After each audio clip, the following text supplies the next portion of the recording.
الحمد لله نحمده ونستعينه ونستغفره ونعوذ بالله من شرور أنفسنا ومن سيئات أعمالنا من يهده الله فلا مضل له ومن يضلله فلا هادي له أشهد أن لا إله إلا الله وحده لا شريك له وأشهد أن محمدا عبده ورسوله أما بعد يا أيها الذين آمنوا اتقوا الله حق تقاته ولا تموتن إلا وأنتم مسلمون يا أيها الناس اتقوا ربكم الذي خلقكم من نفس واحدة وخلق منها زوجها وبث منهما رجالا كثيرا ونساء واتقوا الله الذي تساءلون به والأرحام إن الله كان عليكم رقيبا يا أيها الذين آمنوا اتقوا الله وقولوا قولا سديدا يصلح لكم أعمالكم ويغفر لكم ذنوبكم ومن يطع الله ورسوله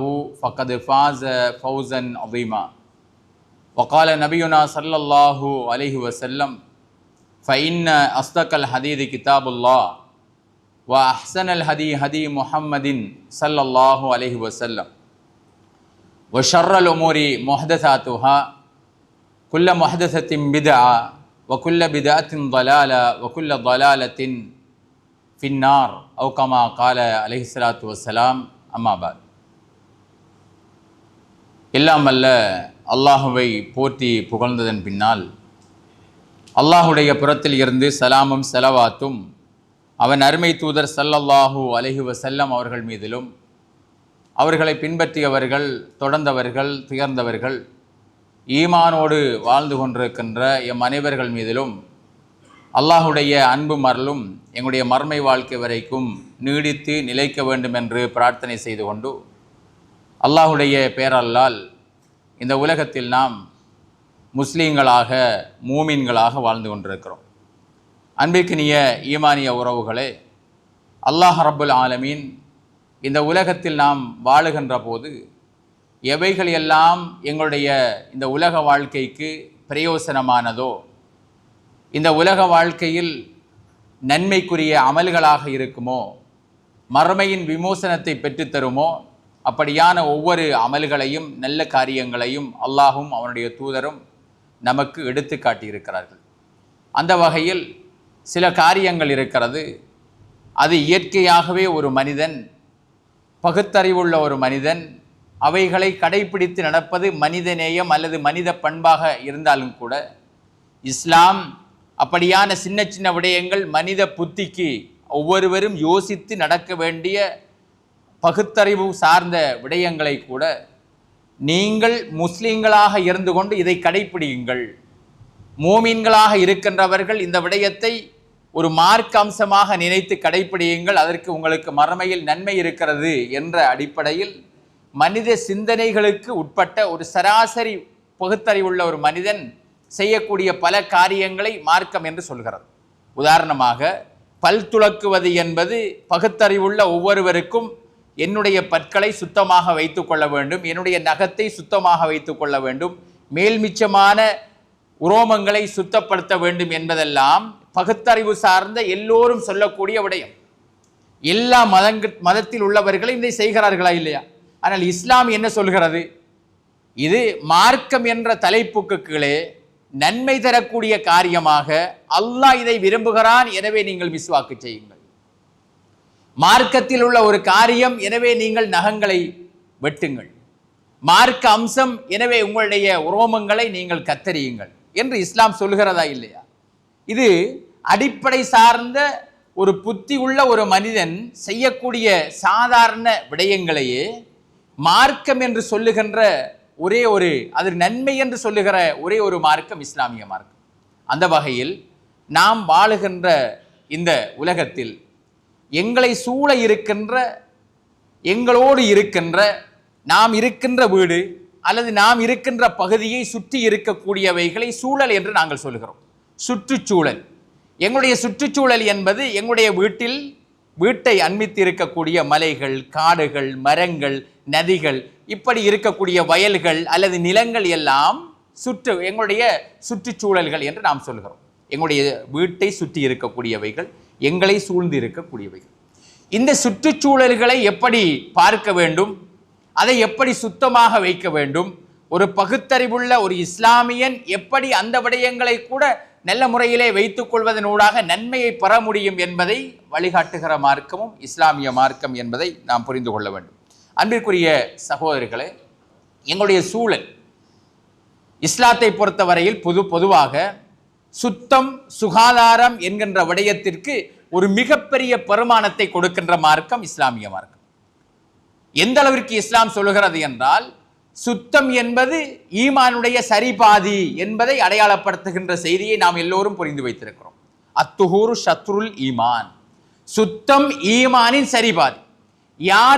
யாரிடத்தில் சுத்தம் இல்லையோ அவனிடத்தில் ஈமான் இல்லை என்பது இந்த ஹதீஸினுடைய விளக்கம். யாரிடத்தில் ஈமான் தெளிவாக இருக்குமோ அவனுடைய ஒவ்வொரு காரியத்திலும் சுத்தமும் சுகாதாரமும் பேணப்படும் என்பது இஸ்லாத்தினுடைய விளக்கம். எனவே சுத்தத்திற்கு ஒரு மிகப்பெரிய இடத்தை கொடுக்கின்ற ஒரே ஒரு மார்க்கம் இஸ்லாம். அதனால்தான் ஒரு மனிதனுடைய உடை, ஒரு மனிதனுடைய உடல், ஒரு மனிதனுடைய இருப்பிடம், இதெல்லாவற்றையும் தாண்டி ஒரு மனிதனுடைய இதயம், இப்படி ஒவ்வொன்றும் சுத்தமாக இருக்க வேண்டியதனுடைய, ஏன் அந்த மனிதனுடைய உடல், அதற்குள்ளே ஓடுகின்ற இரத்தம் ஹராத்தை விட்டும் சுத்தமாக இருக்க வேண்டும் என்கின்ற விடயங்கள் வரைக்கும் பேசுகின்ற ஒரே ஒரு மார்க்கம் இஸ்லாம். எனவே சகோதரர்களே, எங்களை சூழ்ந்திருக்கக்கூடிய எங்களுடைய சூழல் இருக்கிறது, அது ஒரு சாதாரண ஒரு விடயம் கிடையாது. ஒரு சாதாரணமாக நாங்கள் அதை பார்க்காமல் கடந்து விட்டு செல்லக்கூடிய ஒரு அம்சம் கிடையாது. காரணம் என்னென்றால், நாம் வாழுகின்ற இடத்தில் இருக்கக்கூடிய சூழல்கள் தான் என்னுடைய உயிர் வாழ்க்கைக்கு தேவையான அத்தியாவசிய விடயங்கள் அங்கேதான் இருக்கிறது. நான் உயிர் வாழ்வதற்கு தேவையான மிக முக்கியமான விடயம் என்ன? ஒரு மனிதன் வாழ்வதற்கு தேவையான மிக முக்கியமான விடயம் ஒரு சுகாதாரமான காற்று. ஒரு சுகாதாரமான ஒரு சுத்தமான காற்று அவன் சுவாசிப்பதற்கு தேவைப்படுகிறது. எனவே அவன் வாழுகின்ற சூழலில் ஒரு சுகாதாரமான சுத்தமான காற்று அவனுக்கு கிடைக்குமாக இருந்தால் மனிதனுடைய ஆரோக்கியம் அதனூடாக உறுதிப்படுத்தப்படும். அதே நேரத்தில் நாம் வாழுகின்ற அந்த சூழலில் சுகாதாரமான காற்று இல்லை என்றிருந்தால் மனிதனுடைய வாழ்வில், அவனுடைய வாழ்நாளில் மிகப்பெரிய பாதிப்பு, உடல் ரீதியான பாதிப்பு ஏற்படும் என்பதை நாம் புரிந்திருக்கிறோம். எனவே சூழலை நாங்கள் சாதாரணமாக கடந்துவிட முடியாது. நாம் உயிர் வாழ்வதற்கு தேவையான சுகாதாரமான காற்று அங்கே இருக்க வேண்டும். அதேபோல் நாம் உயிர் வாழ்வதற்கு தேவையான உணவு எங்களை சூழ இருக்கின்ற சூழலில் இருக்கிறது. நாம் உயிர் வாழ்வதற்கு தேவையான தண்ணீர் எங்களை சூழ இருக்கிறது. எனவே ஒவ்வொருவரும் தன்னுடைய அந்த சூழலை சுத்தமாக வைப்பதன் ஊடாக இந்த உலகத்தினுடைய உயிர் வாழ்க்கை, இந்த உலகத்தில் வாழுகின்ற உலகத்தில் வாழுகின்ற போது உடல் ஆரோக்கியத்தோடு வாழ்வதற்கு அவனுடைய காற்று, உணவு, குடிபானம் அனைத்தும் தன்னுடைய சூழலில் உறுதிப்படுத்தப்பட வேண்டும். எனவே அதனால்தான் இஸ்லாம் அவன் வாழுகிற அந்த வாழ்வில் சுத்தத்தினுடைய முக்கியத்துவம், அதிலும் குறிப்பாக அவனை சூழ்ந்திருக்கக்கூடிய அந்த சூழலில் சுத்தம் பேணுவதனுடைய முக்கியத்துவத்தை நமக்கு சொல்லி காட்டுகிறது. அன்பிற்குரியவர்களே, இப்படி இந்த உலகத்தில் நாம் வாழுவதற்கு தேவையான பலதையும் அல்லாஹ் ரப்புல் ஆலமீன் எங்களுடைய சூழலில் வைத்திருக்கிறான் என்றால் இது ஒரு மிகப்பெரிய அருள், இது ஒரு மிகப்பெரிய நிஅமத். இந்த நிஅமத்தை நாம் சாதாரணமாக மட்டமாக கருதிவிட முடியாது. வைன் தஅது நிஅமத்தல்லாஹி லா துஹ்ஸுஹா, நீங்கள் அல்லாஹ்வுடைய அருள் என்று ஒவ்வொன்றாக நீங்கள் கணக்கிட்டு பார்த்தால் அவைகளை நீங்கள் அந்த அளவிற்கு அவைகளுடைய உங்களுக்கு அல்லாஹ் தந்திருக்கக்கூடிய நிஅமத்துக்களினுடைய எண்ணிக்கையை லேசாக மட்டிட முடியாது என்று அல்லாஹ் சொல்கிறார். நிறைய நிஅமத்துக்களை உங்களை இந்த உலக வாழ்க்கையில் அல்லாஹ் தந்திருப்பதாக சொல்கிறார். இவைகள் அருள் என்று நீங்கள் கணக்கிட்டு ஒவ்வொன்றாக விரல் மடித்து போனால் எத்தனையோ அருள்களை இந்த உலகத்தில் நீங்கள் பெற்றிருக்கிறீர்கள் என்பது இந்த குர்ஆன் வசனத்துடைய விளக்கம்.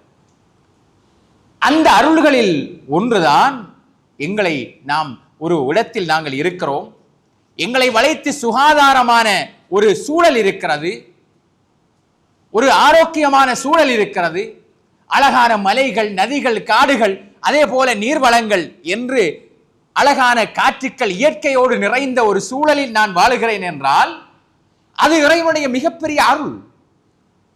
அந்த அருளுக்கு நாங்கள் அதிகம் நன்றி செலுத்தவும் கடமைப்பட்டிருக்கிறோம். அன்பிற்குரிய சகோதரர்களே, இந்த உலகத்தில் இந்த அண்ட சராசரங்கள், இந்த பிரபஞ்சம் என்று சொல்லக்கூடிய இந்த உலகம், இதில் பல கோள்கள் இருக்கிறது, பல நட்சத்திரங்கள் இருக்கிறது. இவைகளில் அல்லாஹ் ரப்புல் ஆலமீன் பூமியை மாத்திரம் மனிதன் வாழக்கூடிய இயற்கை வளங்கள் கொண்டதாக ஆக்கி வைத்திருக்கிறார். உலகத்திலே பல கிரகங்கள் இருக்கிறது, பல நட்சத்திரங்கள் இருக்கிறது, பல கோள்கள் இருக்கிறது. ஆனால் இன்று வரைக்கும் கண்டுபிடிப்புகளின் ஊடாக பூமியை போல ஆரோக்கியம் நிறைந்த, சுகாதாரம் நிறைந்த காற்றுக்கள், அதே போல நீர்வளங்கள், அதே போல மனிதன் வாழ்வதற்கு தேவையான அனைத்தும் இந்த பூமியில் மாத்திரம்தான் கிடைக்கிறது. வேற எந்த ஒரு கிரகத்திலும் பூமியில் கிடைப்பதை போன்ற இயற்கை வளங்கள் மனிதன் உயிர் வாழ்வதற்கு கிடையாது என்பதுதான் இன்றைய கோள்களை பற்றி ஆய்வு செய்ததனுடைய முடிவாகும். ஆக ரப்புல் ஆலமீன் இந்த பூமியை, நாம் வாழக்கூடிய இந்த நிலத்தை ஆரோக்கியம் நிறைந்த ஒரு மனிதன் இந்த உலகத்தில் வாழ்வதற்கு இயற்கையாகவே பல விடயங்களை இந்த பூமியிலே ஆக்கி வைத்திருக்கிறார். ஆனால் தான் அல்லாஹ் ரப்புல் ஆலமீன் குர்ஆனிலே சொல்லுகின்ற போது வலக்கும் ஃபில் அர்தி முஸ்தகர்ருன் வ மதாஉன் இலா ஹீன் என்று சொல்லி காட்டுகிறார். நபி ஆதம் அலைஹிஸ்ஸலாம் அவர்கள் சுவர்க்கத்திலே வாழ்ந்து கொண்டிருக்கிற போது, அதனுடைய காலம் முடிவடைந்ததற்கு பிறகு, நீங்கள் இதற்கு பிறகு பூமியில் தான் வாழ வேண்டும், நீங்கள் மௌத்து வரைக்கும் பூமியில் இருங்கள், அங்கு நீங்கள் வாழ்வதற்கு தேவையான வாழ்வாதாரங்கள் இருக்கிறது, ஒரு குறிப்பிட்ட காலம் நீங்கள் அந்த பூமியில் நீங்கள் வாழலாம் என்று ஆதம் அலைஹிஸ்ஸலாம் அவர்கள் தொடக்கம் மனிதனுடைய வாழ்க்கையை, அதனுடைய நிர்ணயத்தை அல்லாஹ் ரப்புல் ஆலமீன் இந்த பூமியில் ஆக்கி வைக்கிறார். உங்களுக்கு பூமியில் ஒரு நேர்த்தியான தங்குமிடமும், ஒரு குறித்த காலம் நீங்கள் வாழ்வதற்கான வாழ்வாதாரமும் அங்கே இருக்கிறது, அங்கு நீங்கள் சென்று விடுங்கள் என்று நபி ஆதம் அலைஹிஸ்ஸலாம் அவர்களையும் அவர்களுடைய துணைவியார் ஹவ்வா அலைஹிஸ்ஸலாம் அவர்களையும் அல்லாஹ் ரப்புல் ஆலமீன் பூமிக்கு அனுப்பி வைத்த வரலாற்றில் அந்த குர்ஆன் வசனத்தை, அவர்களுக்கு சொன்ன வார்த்தையை குர்ஆனிலே அல்லாஹ் ரப்புல் ஆலமீன் சொல்லி காட்டுகிறார். எனவே இந்த பூமிதான் முஸ்தகர், ஒரு மனிதன் நிலையாக வாழ்வதற்குரிய, மனித உயிர்கள் வாழ்வதற்குரிய, குறிப்பாக எல்லா உயிர்களும் வாழ்வதற்குரிய அடிப்படை வசதிகளோடு நிரந்தரமாக கொண்டிருக்கக்கூடிய ஒரே ஒரு நிலம் இந்த பூமி மாத்திரம் என்று அல்லாஹு தாலா இந்த குர்ஆனிய வசனத்திலே சொல்லி காட்டுகிறார். அன்பிற்குரியவர்களே, இந்த பூமியில் பல இயற்கைகளை அல்லாஹ் ரப்புல் ஆலமீன் ஆக்கி வைத்திருக்கிறார். அவைகள் எல்லாம் எமக்காக, எங்களுடைய உலக வாழ்க்கைக்காக, நாம் இந்த உலக வாழ்க்கையின் ஆரோக்கியத்திற்காகத்தான் ஒவ்வொருவரும் வாழுகின்ற அந்த பகுதியில் இயற்கையோடு சேர்ந்த சுற்றுச்சூழலை ரப்புல் ஆலமீன் நமக்கு ஆக்கி வைத்திருக்கிறார். அந்த சூழலுடைய பிரதிநிதிகளாகவும், அந்த சூழலை பாதுகாக்கின்றவர்களாகவும், அந்த பொறுப்பை கையிலேந்தில்தான் ரப்புல் ஆலமீனுடைய பிரதிநிதிகளாக இந்த உலகத்திற்கு நாம் வந்திருக்கிறோம் என்று அல்லாஹ் ரப்புல் ஆலமீன் மனிதர்களை படைக்கின்ற போது மலக்குகளிடத்தில் சொல்லி காட்டிய விதத்தை குர்ஆனிலே அல்லாஹ் சொல்லுகிற போது இன்னி ஜாயிலுன் ஃபில் அர்லி ஹலீஃபா, இந்த உலகத்தில் எனக்கென்று, இந்த பூமியிலே எனக்கென்று ஒரு பிரதிநிதியை நான் படைக்கப் போகிறேன் என்று அல்லாஹ் ரப்புல் ஆலமீன் சொன்னதாக குர்ஆனிலே சொல்லி காட்டுகிறார். இது மலக்குகளை பார்த்து அல்லாஹ் சொன்னது. என்னுடைய பிரதிநிதியை இந்த உலகத்திலே, இந்த பூமியில் படைக்கப் போகிறேன். அந்த பிரதிநிதிகளாக, இந்த பூமியின் சொந்தக்காரர்களாக நாங்கள் இந்த உலகத்தில் ரப்புல் ஆலமீன் எங்களை படைத்திருக்கிறார். இந்த பூமியை பாதுகாக்க வேண்டியவர்களாக படைத்திருக்கிறார். இந்த பூமியினுடைய அடிப்படையை, இந்த பூமியினுடைய சுகாதாரத்தையும், இந்த பூமியினுடைய வளங்களையும், அதனுடைய இயற்கைகளையும் அழிக்கின்றவர்களாக இல்லாமல் அவைகளை பாதுகாத்து அடுத்த தலைமுறைக்கு கையளிக்கின்ற பொறுப்பை ரப்புல் ஆலமீன் நமக்கு தந்திருக்கிறான். எனவே இந்த பூமியில் இந்த அதனுடைய இயற்கைக்கு பங்கம் விளைவிக்கின்ற, அதனுடைய இயற்கையை மாசுபடுத்துகின்ற அல்லது அவைகளை அலங்கோலப்படுத்துகின்ற எந்த ஒரு காரியத்திலும் ஒரு மூமின், ஒரு முஸ்லிம் ஒரு காலமும் இருந்துவிடக் கூடாது என்பது அல் குர்ஆனிய வசனத்தினுடைய போதனையாக இருப்பதை பார்க்கிறோம். அன்பிற்குரிய சகோதரர்களே, இந்த பூமி, அதனுடைய அலங்காரம், அதனுடைய அழகுகள், அதனுடைய இயற்கை வளங்கள், அனைத்தும் மனிதனுக்காக படைக்கப்பட்டதாக ரப்புல் ஆலமீன் சொல்லி காட்டுகிறான். இந்த உலகத்தில் இருக்கின்ற பறவைகளாக இருக்கட்டும், இந்த உலகத்தில் இருக்கின்ற மிருகங்களாக இருக்கட்டும், இந்த உலகத்தில் இருக்கின்ற நதிகளாக இருக்கட்டும், கடல்களாக இருக்கட்டும், ஆகாயத்தில் இருக்கின்ற நட்சத்திரங்கள் இந்த பூமியை அலங்கரிப்பதற்காக யாருக்கு? மனிதனுக்காக. மனிதன் திரும்புகின்ற திசைகளில் இறைவனுடைய இயற்கையை பார்த்து சந்தோஷம் அடைய வேண்டும் என்பதற்காக மனிதனுக்காக இந்த இயற்கை வளங்களை இந்த உலகத்தில் தந்ததாக ரப்பல் ஆலமீன் சொல்லி காட்டுகிறான். அல் குர்ஆனிலே ஹுவல்லதி ஹலக்க லக்கும் மா ஃபில் அர்லி ஜமீஆ என்று அல்லாஹ் தஆலா சொல்லி காட்டுகிறான். அவன்தான் உங்களுக்கு இந்த உலகத்தில் தேவையான அனைத்தையும் படைத்தான் என்று சொல்லி காட்டுகிறான். மனிதனுடைய சுகாதாரத்திற்கு, மனிதனுடைய உயிர் வாழ்க்கைக்கு, மனிதன் இந்த உலகத்தில் ஆரோக்கியமாக வாழ்வதற்கு உணவு முதல், தண்ணீர் முதல், இயற்கையான காற்று முதல், அதே போல அவனுடைய மனதை ஆறுதல் படுத்துகின்ற இயற்கை வளங்கள் முதல் அனைத்தையும் மனிதனுக்காக படைத்ததாக ரப்புல் ஆலமீன் இந்த வசனத்திலே உங்களுக்காக அவன் அனைத்தையும் இந்த பூமியில் ஆக்கினான் என்கின்ற இந்த வசனத்தினூடாக தெளிவுபடுத்துவதை நாம் பார்க்கிறோம்.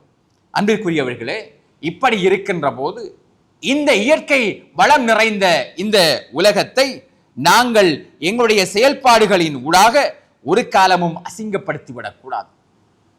இந்த சுற்றுச்சூழல்களை எங்களுடைய கைகளினால் நாங்கள் மாசுபடுத்துகின்ற காரியங்களில் ஈடுபட்டு விடக்கூடாது. அது ஒரு ஈமானிய உள்ளம் கொண்ட மனிதனுக்கு முறை கிடையாது என்று குர்ஆனிய வார்த்தைகளை நாங்கள், அதே போல ஹதீஸ்களுடைய வார்த்தைகளை நாங்கள் வைத்து பார்க்கின்ற போது எப்போதும் ஒரு மோமின் இந்த உலகத்தினுடைய இயற்கை வளங்களை ஓங்க வைக்கின்ற, அவைகளை அடுத்த தலைமுறைகளுக்கு நல்லதாக மாற்றுகின்ற நிலையில் தான் இருப்பானே தவிர இந்த உலகத்தினுடைய இயற்கை வளங்களை அழிக்கின்ற, சுற்றுச்சூழல்களை மாசுபடுத்துகின்ற நிலையில் ஒரு மோமின் இருந்துவிடக் கூடாது என்பது குர்ஆனுடைய வசனத்தினுடைய விளக்கமாகும். அல்லாஹு தஆலா என்ன சொல்கிறான் தெரியுமா? இந்த பூமியை நாங்கள் அழகாக படைத்திருக்கிறோம். மனிதனுடைய உயிர் வாழ்க்கைக்கு அழகான ஒரு சிறந்த இடமாக இந்த பூமியை நாங்கள் படைத்திருக்கிறோம், ஆக்கியிருக்கிறோம். அவ்வாறு அது அழகாக ஆக்கப்பட்டதற்கு பிறகு, அது நேர்த்தியாக படைக்கப்பட்டதற்கு பிறகு உங்களுடைய கைகளினால், உங்களுடைய செயல்பாடுகளினால் இந்த உலகத்தில் நீங்கள் குழப்பங்களையும் ஃபசாதுகளையும் செய்து விடாதீர்கள் என்று அல்லாஹு தஆலா வலா துப்சிது ஃபில் அர்லி பஅத இஸ்லாஹிஹா என்று சொல்லி காட்டுகிறார். இந்த பூமி சீராக படைக்கப்பட்டதற்கு பிறகு, இந்த பூமி நேர்த்தியாக ஆக்கப்பட்டதற்கு பிறகு, இந்த பூமியிலே ஒவ்வொன்றும் சிறப்பாக இருந்ததற்கு பிறகு நீங்கள் இந்த பூமியிலே குழப்பங்களை விளைவித்து விடாதீர்கள், அதில் பிரச்சனைகளை, ஃபசாதுகளை, அழிவுகளை ஏற்படுத்தி விடாதீர்கள் என்று இந்த வார்த்தையிலே சொல்லி காட்டுகிறான். எங்களுடைய சூழலுக்கும் இது பொருந்தும். சூழலையும் இந்த இயற்கை வளங்களையும் அல்லாஹ் ரப்புல் ஆலமீன் அழகாக அமைத்ததற்கு பிறகு எங்களுடைய கைகளினால் நாங்கள் அசிங்கங்களை அங்குமிங்கும் எறிவதனூடாக, எங்களுடைய கழிவுகளை நாங்கள் அங்குமிங்கும் போடுவதனூடாக, இந்த சூழலிலே நாங்கள் மாசுபடுகின்ற அளவிற்கு அதனுடைய காற்றுக்களையும் அதனுடைய வளங்களையும் ஆக்குவதன் ஊடாக நாங்கள் அல்லாஹ்வுடைய அந்த சன்னிதானத்தில், இறைவனுடைய விசாரணை நாளில் நாங்கள் குற்றவாளிகளாக நிறுத்தப்படுவோம் என்பதை இந்த வசனம் நமக்கு சொல்லி காட்டுவதை பார்க்கிறோம். சீராக இந்த உலகம் இருந்ததற்கு பிறகு அதில் குழப்பங்களை, அதில் பிரச்சனைகளை, அதில் முரண்பாடுகளை, அதில் அசிங்கங்களை நீங்கள் செய்துவிட வேண்டாம் என்று அல்லாஹ் ரப்புல் ஆலமீன் சொல்லி காட்டுகிறான். அன்பிற்குரிய சகோதரர்களே, நாம் இன்று எங்களுடைய செயல்பாடுகளை நாங்கள் பார்க்கின்ற போது சிலர் நாம் வாழுகின்ற வீடு இருக்கிறது, அதை சூழ இருக்கின்ற அந்த சூழலை சிலர் இருக்கிறார்கள், அவர்களுடைய வீட்டை சுத்தமாக வைத்திருப்பதும் கிடையாது. அதை சூழ்ந்திருக்கக்கூடிய வளவுகள், காணிகள் அல்லது இருக்கக்கூடிய பாதைகள் எதையுமே சுத்தமாக வைக்க மாட்டார்கள், அசிங்கமாக இருக்கும். சில இடங்களில் நாம் போகின்ற போது எல்லோருமே அந்த அனுபவத்தை பெற்றிருப்போம். திடீரென்று யாராவது ஒருவருடைய வீட்டிற்கு நாங்கள் திடீரென்று போகின்ற போது அவர்களுடைய முற்றத்தை நாங்கள் பார்க்கிறோம், அவர்களுடைய வீடுகளை பார்க்கிறோம், அவர்களுடைய காணியை பார்க்கிறோம். அசிங்கமாக, காடு பிடித்ததாக அல்லது அங்குமிங்கும் கழிவுகள் போடப்பட்ட நிலையில் சில இடங்களை பார்க்கிறோம். திடீரென்று விருந்தாளிகளாக அந்த வீட்டுக்கு சென்றால் கூட நாங்கள் சிலரிடத்தில் சில நேரங்கள் பேசுவோம். அந்த வீட்டுக்கு நான் சென்று இன்னாருடைய வீட்டுக்கு சென்றேன், எனக்கு மனதில் தண்ணீர் வாங்கி கூட அவர்களிடத்தில் குடிப்பதற்கு எனக்கு அருவருப்பாக இருந்தது, அவர்களுடைய வீட்டில் எனக்கு தண்ணீர் கூட குடிப்பதற்கு விருப்பம் கிடையாது என்று நாங்கள் சிலரை பற்றி சொல்லுவோம். ஏன்? அவர்களுடைய நிலைப்பாடு அப்படி. தன்னிலை சுத்தம் பேணுவதில் சிலர் கவனக்குறைபாடாக இருப்பார்கள். தன்னுடைய வீட்டை எப்படி வைத்துக் கொள்வார்கள், தன்னுடைய காணிகளை எப்படி வைத்துக் கொள்வார்கள், அசிங்கமாக இருக்கும், அருவருப்பாக இருக்கும். தன்னால் முடியும் அவைகளை சுத்தமாக சுகாதாரமாக வைத்துக் கொள்வது இஸ்லாத்தினுடைய சரிபாதி. என்னுடைய ஆடை மாத்திரம் சுத்தமாக இருப்பது இஸ்லாம் அல்ல, என்னுடைய உடல் மாத்திரம் சுத்தமாக இருப்பது இஸ்லாம் அல்ல, என்னுடைய வீடு சுத்தமாக இருப்பதும் இஸ்லாம் தான். என்னுடைய காணிகளும் வளவுகளும் அதே போல நிலங்களும் என்னை சூழ இருக்கின்ற ஏன் வீதிகள், என்னுடைய வீட்டுக்கு முன்னால் இருக்கின்ற பாதை, அவைகள் சுத்தமாக இருப்பதும் இஸ்லாம் தான். அவைகளில் இருக்கக்கூடிய நீர் செல்லுகின்ற அந்த நிலைகள் அசிங்கப்படாமல் இருக்க வேண்டியதும் இஸ்லாம் தான். என்னுடைய வீட்டில் இருக்கின்ற அசிங்கங்களை பாதையில் தூக்கி அறியாமல் இருக்க வேண்டியதும் இஸ்லாம் தான். ஆனால் இன்று எங்களுடைய சமூக நிலைப்பாடு என்ன? தங்களுடைய வீட்டில் இருக்கின்ற கழிவுகள், அதே போல சமையல் அறையில் இருக்கின்ற கழிவுகள், பல நாட்கள் தேங்கி வைக்கப்பட்ட நாற்றங்களும் அதே போல அருவருப்பும் தரக்கூடிய கழிவுகளை பாதையில் கொண்டு வந்து போடுவார்கள். அதை காகம் போன்ற, நாய்கள் போன்ற, பூனைகள் போன்ற பறவைகளும் மிருகங்களும் ஆங்காங்கே எடுத்து சென்று அசிங்கங்களை அடுத்தவர்களுடைய வீடுகளில் போடும். கடைசியில் அது பிரச்சனையில் வந்து முடியும். கடைசியில் அது போலீஸ் கேஸாக வந்து முடிகின்ற எத்தனையோ தகவல்களையும் நிகழ்வுகளையும் நாம் பார்த்திருக்கிறோம். ஏன் நாம் அடுத்தவனுக்கு தொந்தரவாக இருக்க வேண்டும்? இஸ்லாம் அடுத்தவனுக்கு ஒருபோதும் தொந்தரவாக இருக்கக்கூடாது என்று விரும்புகிற மார்க்கம். அதனால் தான் கடமையான தொழுகைக்கு பள்ளி வாயிலுக்கு வாருங்கள் என்று சொல்லுகிற இஸ்லாம், கடமையான தொழுகைகளை ஐவேளையும் நீங்கள் ஜமாத்தோடு வந்து தொழுங்கள் என்று சொல்லுகிற இஸ்லாம், நீங்கள் கடமையான தொழுகை என்றிருந்தாலும் அடுத்த மனிதனுக்கு அருவருப்பாக இருக்கக்கூடிய சில செயல்களை செய்துவிட்டால் எங்களுடைய பள்ளி வாயிலுக்கு வராதீர்கள் என்று சொல்கிறது. கடமையான தொழுகைக்கு வருகிற போது அடுத்த மனிதனுக்கு அருவருப்பில்லாமல் ஆரோக்கியமாக அழகாக அடுத்த மனிதனுக்கு சந்தோஷம் உங்களிடத்தில் இருந்து வர வேண்டும். உங்களிடத்தில் இருந்து வரக்கூடிய துர்நாற்றமும் அருவருப்பும் நீங்கள் சாப்பிடுகின்ற வெள்ளப்பூண்டினால் அல்லது வெங்காயத்தினால், இன்னொரு செய்தியை லீக்ஸ் போன்ற இந்த வாயிலே இருந்து அருவருப்பான நாற்றம் பெறக்கூடிய இந்த பொருட்கள் பச்சையாக சாப்பிடுகிற போது மிகவும் மருத்துவ குணம் நிறைந்த உணவுகள், பூண்டு அதே போல வெங்காயம், இவைகள் எல்லாம் நிறைய மருத்துவம் நிறைந்தவை. ஆனால் தொழுகைக்கு வருகின்ற போது பச்சையாக சாப்பிட்டு விட்டு எங்களுடைய பள்ளி வாயிலை வலா தக்ரபன்ன மஸ்ஜிதனா அவுகமா கால அலைஹிஸ்ஸலாத்து வஸலாம், ரசூலுல்லாஹ் சொன்னாங்க, எங்களை பள்ளியில நெருங்க வேண்டாம் என்றார். ஏன்? என்ன காரணம்? ஹராமா? வெங்காயம் சாப்பிடுவது ஹராமா? பூண்டு சாப்பிடுவது ஹராம் என்பதனால் ரசூலுல்லாஹ் சொன்னார்களா? இல்லை. அதில் இருந்து வரக்கூடிய வாடை துர்வாடை. இதே மாதிரி தான் புகைத்தல். ஒரு சாப்பிடக்கூடிய ஒரு பொருளையே சாப்பிட்டு விட்டு பள்ளிக்கு வர வேண்டாம் என்றால் புகைத்தல் போன்ற ஹராமான இந்த பொருட்களை சுபஹு தொழுகை நேரங்களில் சிலர் இந்த புகைகளை சூழலை மாசுபடுத்துகிறார்கள் தங்களுடைய புகைகளினால். ஒருவர் பிடிக்கின்ற புகையினால் 100% அவர் அந்த புகையை உள்வாங்குகிறார், மீண்டும் அந்த புகையை வெளியிலே விடுகிறார், ஒரு சிலரை தனக்குள்ளே வைத்துக் கொள்கிறார். அப்படியா இல்லையா? மொத்தமாக சிகரெட் குடிக்கின்றவர்கள், பீடி குடிக்கின்றவர்கள் உள்ளே புகையை 100% எடுக்கிறார்கள், மீண்டும் அந்த புகையை வெளியே விடுகிறார்கள். 15% புகையை 100% எடுத்ததை 15% தனக்குள்ளே வைத்துக் கொண்டு மிச்சம் 85% புகையை, நிகோட்டின் கலந்த இந்த சூழலை மாசுபடுத்துகின்ற புகையை வெளியிலே விடுகிறார்கள். விட்டால் அதனூடாக வீட்டிலே இருக்கக்கூடிய பிள்ளைகளுக்கு நோய் வருகிறது. எந்த ஒரு பாவம் செய்யாத மனைவி புற்றுநோய்க்கு ஆளாகிறாள், பிள்ளை புற்றுநோய்க்கு ஆளாகிறது. ஏன்? ஆகாயத்தில் இருக்கின்ற ஒரு பறவை நம்முடைய கண்ணுக்கு தெரியாது, அல்லது காடுகளிலே இருக்கக்கூடிய ஒரு மிருகம், நாங்கள் வெளியிலே விட்ட அந்த நிகோட்டின் புகையினால் அது காற்றிலே கலந்து மாசடைந்ததனால் ஒரு மிருகமோ ஒரு பறவையோ ஒரு மனிதனோ இறப்பதனால் நாளை மறுமையில் அல்லாஹ்விடத்தில் நாங்கள் பதில் சொல்லியாக வேண்டும்.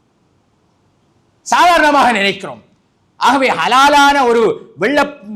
ஹலாலான பூண்டு, வெங்காயம் போன்றவைகளை சாப்பிட்டு விட்டு பள்ளிக்கு வர வேண்டாம் என்றால் எப்படி ஹராமான ஒரு சிகரெட்டை அல்லது புகைத்தலை பிடித்த ஒருவர் பள்ளிக்கு வரலாம் என்கின்ற நிலை மிக அசிங்கமான நிலை. சிலர் அதே நிலையோடு வாயை கழுவிட்டு வந்தாலும் அந்த நிகோட்டின் நாளடைவிலே அவருடைய வாயிலே இருந்து அவருக்கு வழங்காத துருவாடை பக்கத்திலே இருக்கின்ற அந்த பாவனை இல்லாத ஒருவருக்கு மிக கஷ்டமாக, குறிப்பாக சுபக தொழுகை போன்ற தொழுகைகளில் மிக அருவருப்பாக இருக்கும். அடுத்த மனிதனுக்கு எந்த விதத்திலும் தொந்தரவாக இருக்கக்கூடாது என்று சொல்லுகிற மார்க்கம் இஸ்லாமிய மார்க்கம். அன்பிற்குரிய சகோதரர்களே, இப்படி இருக்கின்ற போது நாங்கள் அடுத்த மனிதனுக்கு எங்களுடைய செயல்பாடுகளினால் தொந்தரவு உழைக்கின்ற வகையில் நாங்கள் இருந்தால் நிச்சயமாக நாளை மறுமையில் அல்லாஹ்விடத்தில் கேள்வி கேட்கப்படுவோமா இல்லையா? இன்னும் சிலர் இருக்கிறார்கள், தங்களுடைய வீட்டை அழகாக வைத்துக் கொள்வார்கள். தங்களுடைய வீட்டை அழகான முறையிலே வைக்க நினைக்கின்றவர்கள் தங்களுடைய காணி, தங்களுடைய வளவு, அதே போல முன்னால் இருக்கக்கூடிய பாதைகள் அசிங்கமாக வைத்து விடுவார்கள். வீடு சுத்தமாக இருக்கும். இப்படி பலரையும் நாங்கள் பார்க்கிறோம். அன்பிற்குரிய சகோதரர்களே, இப்படி அல்ல. சிலர் செய்கின்ற காரியங்கள், தன்னுடைய வீட்டை அழகாக வைப்பார்கள், தன்னுடைய காணி தூரமாக இருக்கும், தன்னுடைய அசிங்கங்களை கொண்டு போய் அந்த தூரமாக இருக்கின்ற காணிக்குள்ளே தூக்கி எறிந்து விடுவார்கள், வளவுக்குள்ளே தூக்கி எறிவார்கள். நான் ஆரம்பத்தில் சொன்னதைப் போல ஏதாவது ஒரு பறவை, ஒரு காக்காய் போன்றவைகள் அல்லது ஒரு பூனை போன்றவைகள் எடுத்துக்கொண்டு பக்கத்து வீட்டுக்கு போடும், அல்லது அதில் போடப்பட்ட அந்த கழிவுகளில் இருந்து துருவாடை வரும். அதிலே அதற்கு அந்த காணிக்கு பக்கத்தில் ஒரு பக்கத்து வீட்டுக்காரன் இருப்பான். அவர் அதனால் தொந்தரவு அடைவான். எங்களுடைய எந்த ஒரு செயல்பாடும் சூழலை மாசுபடுத்துகின்றதாகவும் இருக்கக்கூடாது. அதே நேரத்தில் பக்கத்து வீட்டுக்காரனுக்கு, அவனுடைய சூழலுக்கு அது கேடு விளைவிக்கக்கூடிய ஒரு நிலையை ஏற்படுத்தினால் அல்லாஹ்வுடைய தூதர் சொன்னார்கள், லா யதுகுலுல் ஜன்னத், ஒருவன் சுவர்க்க நுழைய மாட்டான் என்றார்கள். யார்? மல்லா யஅமனு ஜாருஹு பவாயிகஹு, எவனுடைய துன்பத்தினால், எவனுடைய செயலினுடைய கஷ்டங்களினால் பக்கத்து வீட்டுக்காரன் நிம்மதி அடையவில்லையோ அவன் சுவர்க்க நுழைய மாட்டான். எந்த நேரமும் பக்கத்து வீட்டுக்காரனை ஏதாவது ஒரு செயலினால் தொந்தரவு படுத்துகின்றவன் ஒரு காலமும் சுவர்க்க நுழைய மாட்டான் என்று அல்லாஹ்வுடைய தூதர் சொன்னார்கள். எனவே நாங்கள் பொதுநிலையோடு பார்க்க வேண்டும், ஒரு திறந்த மனதோடு நாங்கள் இருக்க வேண்டும். இந்த உலகத்தில் நாம் வாழுகிற பகுதியில், நான் இருக்கக்கூடிய ஒவ்வொரு பகுதியும் எனக்கு சொந்தமாக இருக்கலாம், சொந்தம் இல்லாமல் இருக்கலாம். அதில் ஏதாவது அசிங்கம் இருக்கிறதா, அதில் ஏதாவது ஒரு பொருள் அடுத்தவனுக்கு தொந்தரவாக இருக்கிறதா, அல்லது நான் செய்கின்ற இந்த காரியம் என்னுடைய சூழலை மாசுபடுத்துமா, ஒவ்வொன்றையும் யோசித்துத்தான் ஒரு மனிதன் இந்த உலகத்தில் செயல்பட வேண்டும். அதை தாண்டி இஸ்லாம் எங்களுடைய சூழல்களை நாங்கள் சுத்தப்படுத்துவதோடு மாத்திரம் நின்று விடாது, அதை அழகுபடுத்துவது, அதை நாங்கள் முகாமைத்துவப்படுத்துவது, அவைகளை நாங்கள் எங்களுடைய நல்ல செயல்பாடுகளினால் நாங்கள் அவைகளை கண்ணியமாக பாதுகாப்பதையும் இஸ்லாம் சொல்லி காட்டுகிறது. அல்லாஹ்வுடைய தூதர் சொல்கிறார்கள், எங்களுடைய சூழலை நாங்கள் பசுமையாக ஆக்குவதனுடைய அவசியத்தை பற்றி சொன்னார்கள். அதை இஸ்லாத்தோடும் நன்மையோடும் அல்லாஹ்வுடைய தூதர் தொடர்புபடுத்தி சொல்லுகிற போது சொல்கிறார்கள், யாராவது ஒரு முஸ்லிம் ஒரு மரத்தை நாட்டுவானாக இருந்தால், ஒரு பயிரை நாட்டுவானாக இருந்தால், அந்த மரத்திலிருந்து வந்த கனியில், அந்த பயிரில் இருந்து வந்த விளைச்சலில் ஒரு பறவையோ ஒரு மனிதனோ அல்லது ஒரு மிருகமோ சாப்பிட்டு விட்டு செல்லுமாக இருந்தால் அவனுக்கு அது தர்மமாக அமையும் என்று சொன்னார்கள். நாட்டிய மனிதனுக்கு அது தர்மம். இன்னொரு செய்தியில் ரசூலுல்லாஹ் சொன்னார்கள், ஒரு திருடன் தான் உன்னுடைய மரத்தில் இருந்து ஏதாவது ஒன்றை திருடிவிட்டு சென்றால் கூட அது உனக்கு நன்மையாக, தர்மம் செய்த நன்மை என்றார்கள். பாருங்கள், நாங்கள் ஒரு மரத்தை நாட்டுகிறோம். மரத்தை நாட்டுவதனூடாக நாம் செய்கின்ற நன்மை என்ன? சுகாதாரத்திற்கும் என்னுடைய சூழலுக்கும் செய்கின்ற நன்மை. ஒரு இடத்தை சுத்தப்படுத்துகிறோம், எங்களுடைய காணி ஒன்றை சுத்தப்படுத்துகிறோம், ஒரு மரத்தை நாங்கள் நாட்டுகிறோம் என்றால் என்னுடைய சூழலுக்கு, என்னுடைய இந்த இயற்கைக்கு, இந்த இயற்கையை நாம் அதனுடைய சூடு, அதனுடைய வெப்பத்தை தணிப்பதற்கும் அழகான இயற்கையான மழைக்குமாக நான் செய்கின்ற உதவிதான் நான் இந்த உலகத்தில் நாட்டுகின்ற ஒரு மரம். அதை இஸ்லாம் சொல்லி காட்டுகிறது. 1400 வருடங்களுக்கு முதல் ரசூலுல்லாஹ் சொன்னார்கள், ஒரு மரத்தை நாங்கள் நாட்டுவதனுடைய நோக்கம், ஒரு பயிரை நாம் செய்வதனுடைய நோக்கம், அதில் இருந்து நான் பிரயோசனம் அடைய வேண்டும் என்பது. அந்த பிரயோசனத்தை நமக்கு தெரியாத நேரத்தில் ஒரு பறவை வந்துவிட்டு சாப்பிட்டு விட்டு சென்றாலும், யாராவது ஒரு மனிதன் அதை பறித்து விட்டு சென்றாலும், ஒரு மிருகம்தான் அதை சாப்பிட்டாலும் தர்மம் செய்தது போன்ற நன்மை நமக்கு கிடைக்கும் என்று அல்லாஹ்வுடைய தூதர் ஸல்லல்லாஹு அலைஹி வஸல்லம் அவர்கள் சொல்கிறார்கள். இயற்கையை பாதுகாப்பதனுடைய முக்கியத்துவம், எம்மை சூழ இருக்கின்ற காணிகள், எங்களை சூழ இருக்கின்ற பகுதிகள், அவைகளை சுத்தமாக வைப்பது, அதை பசுமையாக மாற்றுவது, அவைகளை எங்களுடைய முகாமைத்துவத்திற்கு கீழே கொண்டு வருவதனுடைய முக்கியத்துவத்தை எப்படியான ஒரு கட்டத்தில் ரசூலுல்லாஹ் இணைத்து பேசினார்கள் தெரியுமா? அல்லாஹ்வுடைய தூதர் சொல்கிறார்கள், மறுமை நாள் வந்துவிட்டால், மறுமை நாள் வருகிறது, அப்படியான ஒரு நேரத்தில் உங்களுடைய கையில், உங்களில் ஒருவருடைய கையில் ஒரு சிறிய ஒரு ஈச்சமரம் தான் இருக்கிறது என்றால், அவர் எழும்புவதற்கு முதல் அந்த இடத்திலே மண்ணை தோண்டி அவர் நட்டி விடட்டும். மறுமை நாள் வருகிறது, அடையாளங்கள் அங்கும் இங்கும் நடந்து கொண்டிருக்கிறது, அந்த மனிதருக்கு விளங்குகிறது மறுமை ஏற்பட போகிறது. கையிலே ஒரு ஈச்சம் கண்டு இருக்கிறது, என்ன செய்ய வேண்டும்? உடனே அதை தோண்டி பிழைத்து விட வேண்டும். ஏன்? மறுமை வந்துவிட்டால் உலகத்தில் உள்ள எல்லாமே அழிந்துவிடும். அதற்கு பிறகு மரம் நாட்டி என்ன பிரயோசனம்? ரசூலுல்லாஹி ஸல்லல்லாஹு அலைஹி வஸல்லம் அவர்கள் எந்த கட்டத்திலும் இயற்கையினுடைய சிறப்பையும் இயற்கையினுடைய பசுமை மாறிவிடாமல் இந்த உலகத்தை நீங்கள் வைக்க வேண்டும் என்பதனுடைய அவசியத்தை சொல்லுகின்ற ஒரு செய்திதான் இது. மறுமை வரப்போகிறது என்று அவனுக்கு உறுதியாக தெரிகின்ற நிலையில் கையிலே ஒரு மரம் இருக்கிறதா, அதை தூக்கி எறிய வேண்டாம். அதற்கு பிறகு நிச்சயமாக அந்த மரம் முளைக்காது, இருந்தாலும் கூட நாட்டி விடு, அது நன்மை என்றார்கள். அதனால் நன்மை கிடைக்கும் என்றார்கள். ஆக அன்பிற்குரிய சகோதரர்களே, இப்படி எங்களுடைய சூழலை பாதுகாத்து சுத்தப்படுத்துவதனுடைய பொறுப்பை இஸ்லாம் ஒரு மிகப்பெரிய ஒரு நன்மையாக சொல்கிறது என்பதை நாம் புரிந்து கொள்வோம். எங்களால் முடியுமாக இருக்கக்கூடிய நிலையில், நான் இருக்கின்ற இடத்தில், என்னை சூழ இருக்கின்ற அந்த நிலையில் மனிதர்கள் வாழுகின்ற, அதே போல் மிருகம் ஒன்று வாழ்வதற்கு, ஒரு பறவை ஒன்று வாழ்வதற்கு, ஏன் அண்டை வீட்டான் வாழ்வதற்கு, என்னை போன்ற மனித சமூகம் வாழ்வதற்கு என்னால் முடியுமான வரைக்கும் இந்த காற்றை எப்படி சுத்தப்படுத்தலாம், இந்த நிலங்களை எப்படி சுத்தப்படுத்தலாம், இந்த தண்ணீர் வளங்களை எப்படி சுத்தப்படுத்தலாம், இந்த இயற்கை வளங்களை எப்படி சுத்தப்படுத்தலாம் என்று என்னால் முடியுமான என்னுடைய சக்திக்குட்பட எதை செய்ய முடியுமோ அதை செய்வது ஒரு அடிப்படை மூமினுடைய பண்பு என்பதை புரிந்து கொள்வோம். அல்லாஹு தஆலா எங்கள் அனைவரையும் ஈமானோடு வாழ்ந்து ஈமானோடு அல்ஹம்துலில்லாஹ் நஹ்மதுஹு வ நுஸல்லி அலா ரசூலிஹில் கரீம். அம்மா, அன்பிற்குரிய சகோதரர்களே,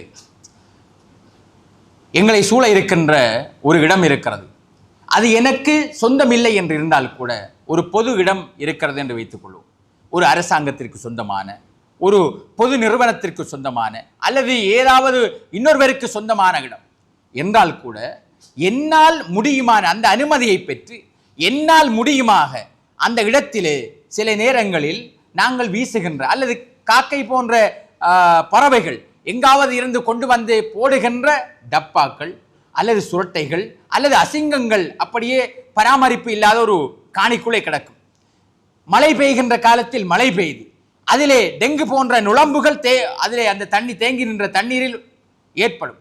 பிறகு அது என்னுடைய காணி இல்லை தானே, அது யாராவது செய்தால் அவர் செய்ய வேண்டிய கடமை தானே என்று நாங்கள் விட்டால் சில நேரத்தில் அதில் இருந்து உருவாகிய அந்த நுளம்பு எங்களுடைய வீட்டில் ஒருவருக்கு உயிர் ஆபத்திற்கு காரணியாக அமைந்து விடுவதற்கு கூட அது காரணியாக அமைந்துவிடும்.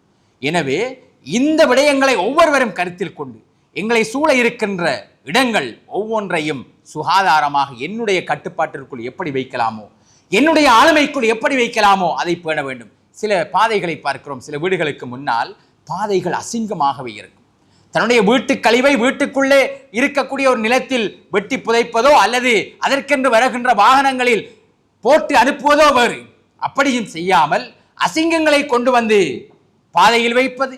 இன்னும் சில நேரங்களில் அசிங்கங்களை மொத்தமாக ஒரு பேக்கிலே கட்டி பராமரிப்பில்லாத ஏதாவது ஒரு அளவில் மனிதர்கள் எழும்புவதற்கு முதல் இரவு நேரங்களில் கொண்டு சென்று வீசிவிடக்கூடிய நிலையை பார்க்கின்றோம்.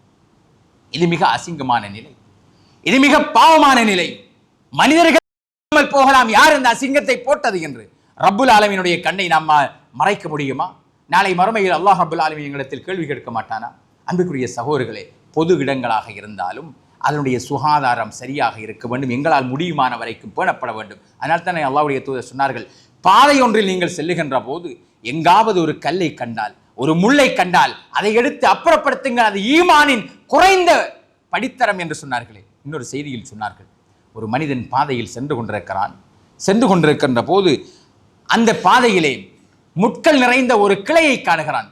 ஒருவர் தன்னுடைய வீட்டிலே இருக்கின்ற தன்னுடைய வளவிலே இருந்த காணியிலே இருந்த ஒரு மரத்தை, முள் மரத்தை வெட்டி பாதையிலே போட்டு விட்டார். ஒரு சமூக சேவை கொண்ட, ஒரு நல்ல மனோநிலை கொண்ட எல்லோருக்குமே இந்த எண்ணம் வராது. ஒரு நல்ல ஒரு ஈமானியம் நிறைந்த ஒரு மனிதனுக்குத்தான் வரும். பாதை ஓரமாக வருகிறான். அந்த பாதையிலே முட்கள் நிறைந்த ஒரு கிளையை பாதையில் காண்கிறான். உடனே அதை கையிலே பிடித்து இழுத்து கொண்டு மனித நடமாட்டம் இல்லாத ஒரு மனித பராமரிப்பை தாண்டிய ஒரு காணியிலே, ஒரு வளவிலே, எங்காவது ஒரு இடத்தில் ஒதுக்கப்புறமான ஒரு இடத்தில் போட்டுவிட்டு சென்றால் அவன் பற்றி அல்லாஹ்வுடைய தூதர் என்ன சொன்னார்கள் தெரியுமா? இப்படியான ஒரு மனிதனை பார்த்து அல்லாஹு தஆலா ஃபஷக்கர அல்லாஹு லஹு ஃபகஃபர லஹு என்றார்கள். அல்லாஹ் அந்த மனிதனுக்கு நன்றி செலுத்துகிறான். அல்லாஹ் நன்றி செலுத்துகின்ற மனிதன், அல்லாஹ் அந்த மனிதனுக்கு நன்றி செலுத்துகிறான், தேங்க்ஸ் பண்ணுகிறான் என்று அல்லாஹ்வுடைய தூதர் சொன்னார்கள். சொல்லிவிட்டு அது மாத்திரமில்லாமல் அவனுடைய பாவத்தை மன்னிக்கிறான். ஒரு முள் தருகின்ற கிளையால், ஒரு முட்கிளையை பாதையில் இருந்து அப்புறப்படுத்தியவனுக்கு அல்லாஹு தஆலா நன்றி செலுத்திவிட்டு அவனுடைய பாவங்களை மன்னிக்கிறான் என்று சொன்னார்கள் என்றால், சுகாதாரம் எந்த அளவிற்கு பேணப்பட வேண்டும் பொது இடங்களாக இருந்தாலும் என்பதை இஸ்லாத்தினுடைய போதனைகளில் இருந்து நாங்கள் புரிந்து கொள்ளலாம். அன்பிற்குரிய சகோதரர்களே, ஆண்களாகிய நாங்கள் எங்களுடைய வீடுகளை சுத்தப்படுத்துவது, எங்களுடைய காணிகளை சுத்தப்படுத்துவது அல்லது எங்களுடைய முழு பொறுப்புகளையும் பெண்களுடைய தலைகளில் திணித்து விடாதீர்கள். காணிகளை, சமையலில் இருந்து ஏனைய வேலைகளில் இருந்து அனைத்தையும் பெண்களுடைய தலையிலே நாங்கள் அவர்களுடைய பொறுப்பிலே விட்டுவிட்டோம். வரக்கூடிய சனி ஞாயிறுகள் போன்ற லீவு நாட்கள் வரும், அல்லது ஏதாவது ஒரு லீவு நாளில் நாங்கள் பணி இல்லாமல் வேலை இல்லாமல் நிற்கின்ற ஒரு நாளில் எங்களுடைய வளவுகளை, காணிகளை சுத்தப்படுத்தலாம். அதை சுகாதாரம் பண்ணி நாங்கள் அவைகளை வைக்கலாம். இந்த பொறுப்பை என்னுடைய தலை மீதும், இது என்னுடைய பொறுப்பு என்று ஒவ்வொரு ஆண்களும் சூழல்களை சுத்தப்படுத்துகின்ற அந்த பொறுப்புகளை தங்களுடைய தலை மீது எடுத்துக் கொள்ளுங்கள்.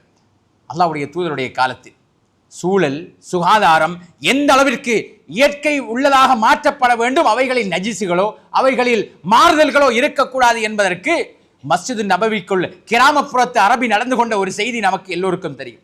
திடீரென்று ஒரு கிராமப்புறத்து அரபி வந்தார். அவர் பள்ளி என்று தெரியாது. திடீரென்று வந்தவர் ஒரு ஓரத்திலே அல்லாஹ்வுடைய தூதர் முன்னால் இருக்கிறார்கள், சஹாபாக்கள் இருக்கிறார்கள். ஓரத்திலே வேகமாக வந்தவர் கிராமப்புறத்து அரபி. அவருடைய நிலைப்பாடு, அவருக்கு இருந்த அறிவு அவ்வளவுதான். அவர் அப்படியே சிறுநீர் கழிக்கிறார். அதை கண்ட சஹாபாக்களுக்கு ஆத்திரம் பெறுகிறது. அடிக்க, அவரை துரத்துவதற்கு எழும்புகிறார்கள். அப்போது அல்லாஹ்வுடைய தூதர், விடுங்கள், அவரை விட்டு விடுங்கள். சிறுநீர் கழித்து விட்டு செல்லுகின்ற போது அவரை அழைத்து அவருக்கு சில உபதேசங்களை செய்கிறார். அப்போது சஹாபாக்களுக்கு சொன்னார்கள், நீங்கள் ஒரு வாளி தண்ணீரை எடுத்து அந்த இடத்திலே நீங்கள் ஊற்றி விடுங்கள். நாங்கள் கடுமையை போதிக்க வந்தவர்கள் அல்ல, நாங்கள் மென்மையை போதிக்க வந்தவர்கள் என்று சொன்னார்கள். மனிதன் இயற்கையுடைய அந்த அவனுடைய இயற்கை உபாதை சிறுநீர் என்பதும் அதே போல மலங்கழிப்பது என்பது இயற்கை உபாதை. அவனுக்கு அறியாமலேயே வந்து கழிக்கிறான். அவன் ஏதோ ஒரு எண்ணத்தில் வந்து விட்டான். துரத்தாதீர்கள். துரத்தினால் அசிங்கம் அங்குமிங்கும் படுவது ஒரு புறம், அவனுடைய இயற்கை உபாதையை அவனை மிகப்பெரிய நோயாளியாக மாற்றி விடுகின்ற ஒரு நிலை ஏற்படும். ஏனென்றால் இயற்கையோடு மலசலம் கழிக்கின்ற போது, அவைகளை நாங்கள் அவனை விரட்டுகின்ற போது அவன் அதை அடக்க வேண்டிய ஒரு நிலை ஏற்படும். அது ஒரு மிகப்பெரிய தொந்தரவு. அவனுடைய உடலுக்கு, அவனுடைய ஆரோக்கியத்திற்கு அது கேடு. அப்படி செய்யாதீர்கள். ரசூலுல்லாஹ் சொல்லிவிட்டு சொன்னார்கள், நாங்கள் கஷ்டத்தை போதிக்க வந்தவர்கள் அல்ல, நாங்கள் இலகுவை போதிக்க வந்தவர்கள் என்று அல்லாஹ்வுடைய தூதர் வழிகாட்டினார்கள். எனவே அன்பிற்குரிய சகோதரர்களே, இப்படி இஸ்லாம் நமக்கு அழகான வழிகாட்டல்களை தருகிறது. எங்களுடைய வீடு, எங்களுடைய காணி, எங்களுடைய இடங்கள், எங்களை சூழ இருக்கின்ற பொது இடங்களாக இருக்கட்டும், அரசாங்க காணிகளாக இருக்கட்டும், ஏன் அரசாங்கத்திற்கு பொதுவாக இருக்கின்ற பாதைகளாக இருக்கட்டும், என்னால் எது முடியுமோ சுகாதாரத்திற்கு உதவி செய்வதற்கு, அதே போல மனிதர்களுக்கு அருவருப்பில்லாமல் இந்த காணிகளையும் இந்த இடங்களையும் மாற்றி ஒரு ஆரோக்கியமான காற்றை மனிதர்கள் எல்லாம் சுவாசிப்பதற்கும், ஆரோக்கியமான நிலையை மனிதர்கள் எடுத்துக்கொள்வதற்கு என்னால் எது முடியுமோ அவைகளை செய்யக்கூடிய மனிதர்களாக நாம் இருந்தால் ஈமான் என்னிடத்தில் இருக்கிறது என்பது அர்த்தமாகும். எனவே ஈமானுக்கு இலக்கணமாக இந்த உலகத்தில் வாழ்வோம். அல்லாஹு தஆலா எங்கள் அனைவரையும் ஈமான்தாரிகளாக இந்த உலகத்தில் வாழச் செய்து நாம் எல்லோரும் எதிர்பார்க்கின்ற உயர்ந்த சுருக்கமாகிய ஜன்னத்துல் ஃபிர்தௌஸில் நாளை மறுமையில் போய் சேரக்கூடிய பாக்கியத்தை நம் எல்லோருக்கும் தந்தல் புரிவானாக. வாஹிரு தாவானா அல்ஹம்துலில்லாஹி ரப்பில் ஆலமீன்.